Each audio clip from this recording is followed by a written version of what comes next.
कि 10 वर्ष पूर्ण होने पर इस समारोह में मंचासीन हमारे बहुत महंगे मेहमान जो बहुत दूर दूर से पधारे, उन सबका नाम नहीं लेते हुए मैं दिल से आदरणीय सबका हृदय से इस जिलों की नगरी आन बान शान और स्वाभिमान की धरा पर दिल की गहराइयों से कोटि कोटि स्वागत और अभिनंदन करता हूं। चौबे साहब को बहुत बहुत शुभकामना देता हूं कि पत्रकारिता के क्षेत्र में जो आज औद्योगिक घरानों का घर, वहां पर पत्रिकालन करना बहुत कठिन काम है और ऐसे समय में उन्होंने 10 वर्ष तक निरंतर इस पत्रिका का संचालन किया और उसमें व्यावसायिक दृष्टिकोण इन्होंने नहीं अपनाया। उन्होंने धर्म, संस्कृति, अध्यात्म और इतिहास को महत्व देते हुए जो दुर्लभ जानकारियां थी लोगों तक पहुंचाने का काम किया। तो मैं उनके इस पत्रिका के उज्जवल भविष्य की कामना करता हूं। जो हमारे बीच में मंचासीन जो विशिष्ट जन अपने अपने क्षेत्र में जिन्होंने कार्य किया, उनको आज सम्मान या मेवाड़ की धरती पर, महाराणा प्रताप की धरती पर जो आपका सम्मान होते हुए देख के हम अपने आप को गौरवान्वित महसूस कर रहे हैं। मैं आपसे निवेदन करना चाहता हूं कि मैं भी एक साधारण किसान के परिवार में ही पैदा हुआ और अभी जो हमारे संचालन करता आचार्य साहब निवेदन कर रहे, कुलशेखर जी निवेदन कर रहे हैं कि मैं चौथी बार अभी निर्विरोध प्रदेश अध्यक्ष बना हूं राजस्थान इंटेक का।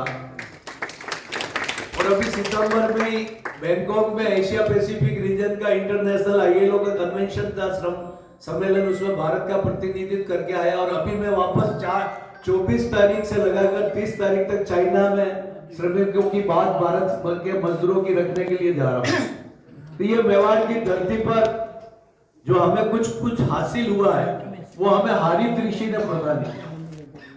आपने उदय सिंह जी का बड़ा सम्मान के साथ नाम लिया, मैं आपको बहुत बहुत धन्यवाद देता हूं। लेकिन उदय सिंह जी की जो पूर्व की पीढ़ियां जहां से प्रथम शुरुआत होती है बप्पा रावल से, बप्पा रावल के गुरु थे हारित राशि और हारित राशि ने जो इस मेवाड़ की स्थापना की और मेवाड़ के कुल गुरु के रूप में उन्होंने शिक्षा दीक्षा जो देकर उनको राजा नहीं एक सेवक के रूप में कहा कि राजा तो एकलिंगनाथ रहेगा और आप सेवक बन के दीवान बनकर सेवा करोगे। और वही पीढ़ियों का निर्माण 75 पीढ़ी तक आज दिन तक वो परंपरा चलती आ रही है। चाहे उस गद्दी पे कोई भी बैठा हो, लेकिन भगवान एकलिंगनाथ को राजा माना गया और वो सेवक के रूप में सेवा की। और इसीलिए विदेशी आक्रांताओं ने कई बार कोशिश की मेवाड़ को गुलाम बनाने के लिए। मैं ज्यादा बात क्या कहूं, हमारे बीच में बहुत विद्वान इतिहासकार बैठे हैं, मेवाड़िया साहब बैठे हैं, जुगनू जी है, वो ज्यादा इसके जानकार है। लेकिन इस धरती का यही कारण है कि हारित ऋषि ने जो परिकल्पना करके इस मेवाड़ साम्राज्य की नींव रखी और उस नींव को रखते समय कहा कि आप भगवान एकलिंगनाथ को शासक मानोगे और आप सेवक बनकर सेवा करोगे। और इस परंपरा का अगर आपने निर्वहन किया तो दुनिया की कोई शक्ति तुम्हें अधीन नहीं कर सकती। क्यों? स्वयं शिव जहां का शासक होता है वो कभी पराधीन नहीं हो सकता। ये चीज जो हमें सिखाई है मेवाड़ की धरा पर।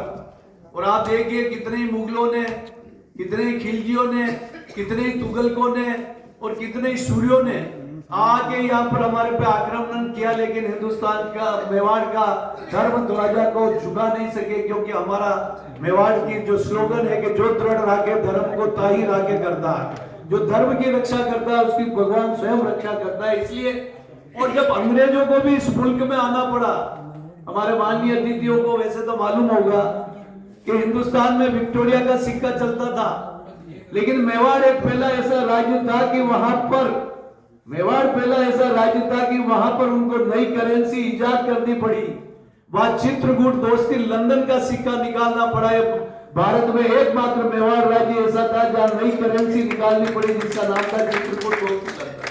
तो अंग्रेज को भी अपना जो पूरे विश्व में जिनका सूर्यास्त नहीं होता था, ब्रिटेनिया हुकूमत को भी मेवाड़ में प्रवेश होने के लिए ताकत के बल पे, सत्ता के बल पे, शक्ति के बल पे नहीं, उनको हाथ बढ़ा के मित्रता के बल पे यहाँ आना पड़ा और मेवाड़ में नई करेंसी को इजाद करना पड़ा। ऐसी धरती पे आप अतिथियों का स्वागत करते हुए हम अभिभूत होते।